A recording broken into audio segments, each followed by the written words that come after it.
of their, when I say wealth, let's say they actually worked for a living, these elders, and they put some money away for the future so that when they got older, they wouldn't be a burden on society. Maybe they could assist their children. But now with the money devaluated, okay, because of inflation, doesn't it end up hurting them? Well, that's the real tragedy of a fiat money system, is because all these hardworking people who have stashed away real wealth in their entire lifetimes have now found that it's stolen from them by an invisible mechanism of inflation. By inflating the currency so easily as you can with debt-based money, you devalue the dollars that old people and retired people have in their possession. And also, the other people it may be affecting, what about the youth who now have this burden of debt to shoulder and carry? What are we going to tell America's youth out there in the audience that they that they owe so that these bankers can have what? More money, more wealth? When it came to the bailout, right, I was discussing where, they created $930 billion in a week from nothing. Isn't that more than what our budgets, the whole federal government budget was in the 80s? Absolutely, yeah. I mean, the inflation... That's 1 week. You're absolutely right, Dan. I mean, the inflation in this country is so rampant and so pervasive that it engulfs our entire economy. In fact, it dwarfs any of the other reasonable expenses for, saving or investing in our capital and our intellectual base for our kids. And, that's also part of the tragedy, is that these deficits, these debts that we carry, some upwards of $60 trillion on the books in the United States, will be borne by the youth of today. That's why the youth of today need to wake up to these terrible realities. Interesting. And it's kind of funny, too, that I discussed earlier, that building behind me full of banksters, they don't pay any federal income tax, do they? No, not at all. In fact, they make money through this. You see, the real scam is not so much that they get direct payments from the bonds that our hardworking Americans owe to them, that they monetize the debt with, because most of that money they do give back to the United States, and the government receives all the benefits of the interest. But the real scam is that the central bankers, the Federal Reserve, and their large commercial banks, who are their direct benefactors, they are able to expand the money supply through the reserve window, through interest rates, and multiply it in a pyramid fashion, because they're only required to hold small reserves based, relative to the amount of money that they loan out.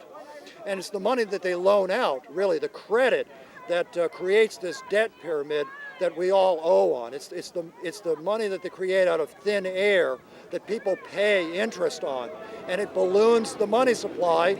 It creates inflation, and as I mentioned before, that's also the root of our monetary and financial instability and what caused this terrible crisis. Can I ask you a question on that? Certainly. Now, since the fractional reserve banking system, like you said, the leveraged out money is how we create new money and create the credit. So if we wanted to use inflation to create credit, if you would have taken the money from the bailout and put it directly into the hands of the people in a much larger economic stimulus package, that money would eventually make it into banks and open up the credit markets, and in turn solve the problem without handing the money to the corporations, correct? Exactly. Much better, yeah. No, I would say that that's a much better plan, and I'd say that just letting whatever institutes are in bad straits right now fail. If you let them fail, and if they go bankrupt, that'll be a benefit to society, because these entities are relatively inefficient. The ones that haven't been able to make profits because of bad business decisions, look at the auto industry and all that, and all the money that has been generated from productive individuals would be funneled back into the banks and be a very healthy addition to our economic society. Plus the idea that the people, let's say the bailout was given to the people, right? If you gave it to the people, they would decide what it's spent on. And there in and of itself, okay, would be more of a free market. Instead of having a few individuals, okay, line their pockets with money, we'd have the people decide what they wanted to invest in. You might want to investigate 9/11 t-shirts. I might want to investigate in similar shirts. But either way, the people would decide what businesses succeed and what businesses fail because they'd be the one. I think you, the viewer, are probably the best person to decide how to spend your money. And the thought that we can redistribute wealth, or that we should allow a bunch of centralist, globalist bankers who actually don't like us redistribute or steal from us, we're going to have problems if we continue along those lines. Well, I mean, I'd have to agree with you. I mean, when I look at the system, if I'm a bank and I get $100,000 and then I lend out $900,000 on that out of thin air, when those mortgages fail, I now repossess the equivalent of, say, 9 houses. And now I have real assets in my hand. So if I'm a small bank, I might get crippled by that. But if I'm a large bank, I actually end up with a lot of hard assets in my hand, and I actually could benefit from the crippling of the people. Understand, though, this whole banker bailout piece, think about it. You give money to bankers. What do bankers do? They lend it out at a ratio of about 10 to 1. So those guys over there, what are they doing? They're taking money from nothing and then lending it out at a ratio of like 10 to 1. To who? Their buddy bankers. Who do what with money? Bankers lend it out at ratios about 10 to 1. So now they got 10 times the people paying interest, and they give it to another bank who gets another 10 times the people paying interest, who lends it to another bank who gets another 10 times of the people paying interest, while all you pay the interest on this debt money. Think about what they're doing. They're stealing from you the real wealth and value of this nation, and if you sit back and do nothing, then hey, you might want to get used to living in, Argentina. Many of these socialist communist republics. Hey, any of the, totalitarian states usually work the same way. So what'd you think? There's some of the people that took time out of their day on an extremely cold day when a lot of people were, comfortable watching maybe a college football game. This was 11/22/08. And why that date's important, I mentioned that our president was shot on that date. Well, it's also the date that the Fed was created. Okay?